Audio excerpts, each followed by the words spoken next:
Catch Bowl Kitchen. I do believe I've found a format for my cook-alongs. We'll wait and see. So basically, the king of nutrition for me is based in gut health. Improving gut health improves an entourage of things within your diet.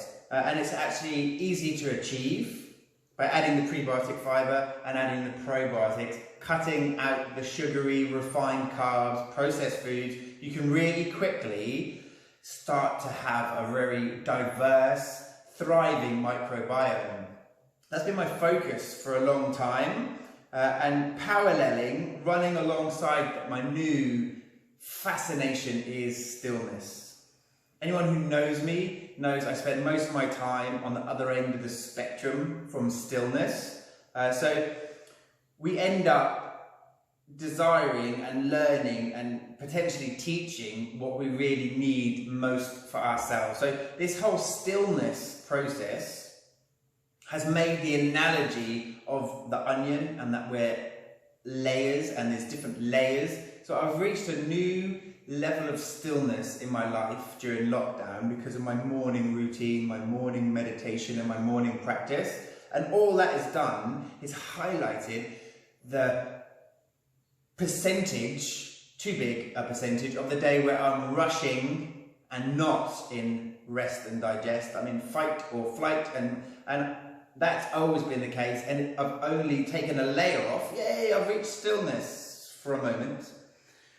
But that layer has then revealed the next layer of my speedy, rushing around lifestyle. So this is much a practice for me, as I hope it will be rewarding to you. I've practiced some Qigong with some incredible teachers over the years, and I'm revisiting it at a depth I've not yet visited, and I'm loving it. So I'm going to do a fusion. I think in the modern world we've had chefs, we've had Qigong masters, but I don't know if we've ever had, culinary kung fu where we're bringing the two together. I spend a lot of the time packing and making stuff in the kitchen, and just this last few weeks I've dropped in and done my Qigong practice while in the kitchen, and it has been incredible. So I'm going to try and encourage you to join me on this cook-along, Qigong cook-along. Obviously you won't have the ingredients now. Save this video for later. It will be on YouTube. Please subscribe, hit the bell on my YouTube channel so you get more of these Qigong recipes pop up. But yeah, get the ingredients and join me in doing the Qigong. So I'm going to ask you to stand up.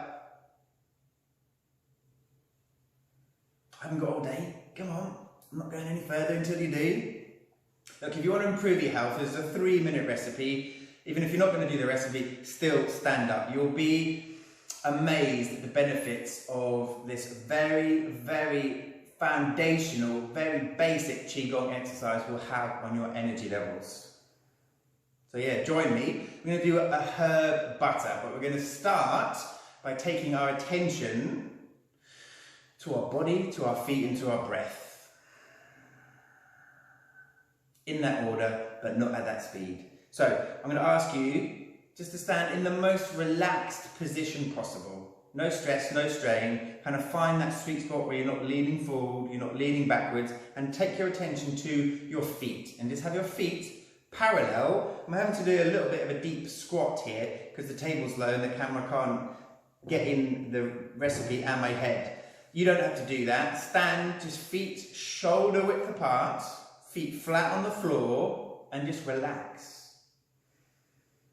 And that's it. And you'll be amazed at the benefits that this will have on your mood, your energy, and your digestive system. So we're going to begin the cook-along now. And it all starts with finding that alignment within your body. So feet flat on the floor, relaxed. You want to kind of have this sensation. It's not an instruction to push your head up, but you want to have like a thread, a light thread, so it's delicate, so it's not like forcing you, but coming up from the top of your crown. So it's like elevating, it's like buoyant. So your head is like a balloon floating upwards, but that's really a light instruction and should be followed through with a light intention rather than muscular force. So your head is buoyant and light, and have a sensation or an awareness of your pelvis, just relaxed and hanging there. That's all there is to it. And through the cook along, I'll remind you, but when you think of it, take your attention back to your feet, back to your buoyant head, pushing into the ground with your feet, your head floating up, but your pelvis, like a hanging basket, hanging down, obviously from your spine, which is completely relaxed. Heavy basket, floating head, feet pushing into the ground. You want to have as much relaxation happening as possible. So when I say natural, you want to not have any curving or pulling away. You want to just relax all the muscles of your shoulder, and as if your elbow was dropping out. The arms are just hanging by your side. Obviously, you keep that as completely as relaxed as possible. We're going to need to use our hands. So the trick here is to make your hands as light as possible, as if they were balloons with helium. You can, after a while, kind of trick your body into that sensation. So you want your hands to be light, and that way you can fulfill all the other requirements of floating head, heavy pelvis, feet on the floor, and like light floating hands. So we're going to need to use our light floating hands for the cooking. So the herb butter, courtesy of Heidi, I've got some incredible rosemary and sage, and you finely chop that and you mix that with your butter. Normal butter, vegan butter, coconut butter. You need the butter to be at room temperature, normally about 250, well, it depends how much herb you're going to use. Today we're going to use half a block, so it's about 175 or so grams of butter. I'm not going to do the finely chopped herbs because today I really want to personalise this video, and what would a herb butter block be for Organogy if it didn't have prebiotics. So we're going to mix in one of Organogy's sauerkraut sprinkles. So this is dehydrated sauerkraut that has really high containing prebiotic vegetables, Jerusalem artichokes, leeks, onions, and then it's fermented, and then that sauerkraut is mixed in with toasted sesame seeds, or the mix we're going to use today is oregano, marjoram, basil, salt and thyme, and then the sauerkraut mix. So we're going to take half the block of butter. I made one earlier, so there's a few herbs already on the equipment, but that's fine. So a whole bag could easily mix in well with a whole block of butter, but we only got half a block of butter, so I'm going to add in half the herb mix. And the butter needs to be room temperature. It's actually quite cold today, so the butter is a little firmer than I'd like, so if you're doing it at home, you want to put it in a really warm spot in the kitchen, absolutely not melted, as if you were going to rub in and make cookies. And if you don't know what kind of texture that is, it's just soft, not melted, not hard, somewhere in the middle, nice and soft. And then when it's soft, it's really easy. I'll get there. It's a little bit harder than I would have liked, but with a little bit of persuasion,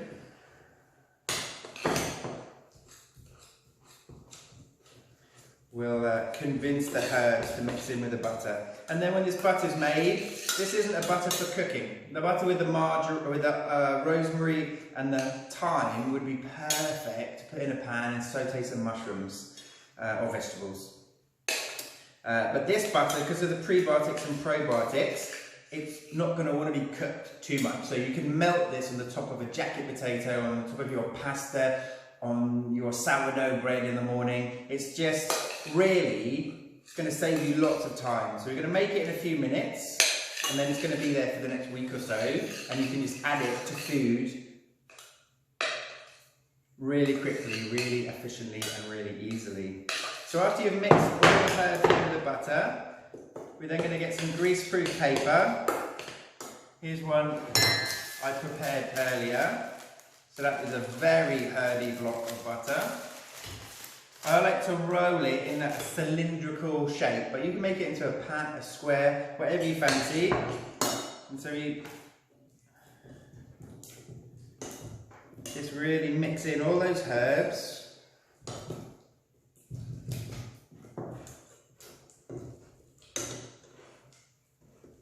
All the time, we have at least some attention on our body sensations. If this is a new practice, the standing Qigong is a new practice, it will seem somewhat foreign, but you very quickly get benefits because you're slowing, if not stopping, the mental chatter and taking your attention onto your body, into your body, and it's accumulative. So after a time, that like very abstract feeling of feet and sensations of the floor and the feet become very tangible. That heavy pelvis, you realise, is hanging, and you really get to appreciate much more sensation, that floating head, and then after a while you really can almost body scan automatically. I feel tension in my shoulder and you can just let it go. I feel a bit of tension in my hip and you can just let it go. And being in this much more relaxed state, then we can all be so guilty of rushing in, preparing food, scoffing it down and going off. Going here is just slowing down our breathing, helping us relax and helping us drop into that rest and digest state, which I'm so big on promoting just prior to eating. So if we're cooking, preparing food, we want to be doing a little bit of this to set ourselves up for the best amount or best ability to absorb and assimilate nutrition. So with that, you just squash it in to the greaseproof paper, and then you can just roll it into that cylinder. Tap the ends, and then pop that in the fridge, and then that's going to set within a couple of hours, I should think. And then you have a ready-made sauerkraut sprinkles butter block that you can then melt on food as you go. And like I say, you've got fresh herbs, courtesy of Heidi. We've got some sage and some rosemary. I used that the last 2 days in my cooking. They're starting to look a little bit wilty, so I'm going to now finely chop that and add that to another block of butter, and then keep that in the fridge for the next week. And I'll use that in a pan, like I say, to saute mushrooms. Great.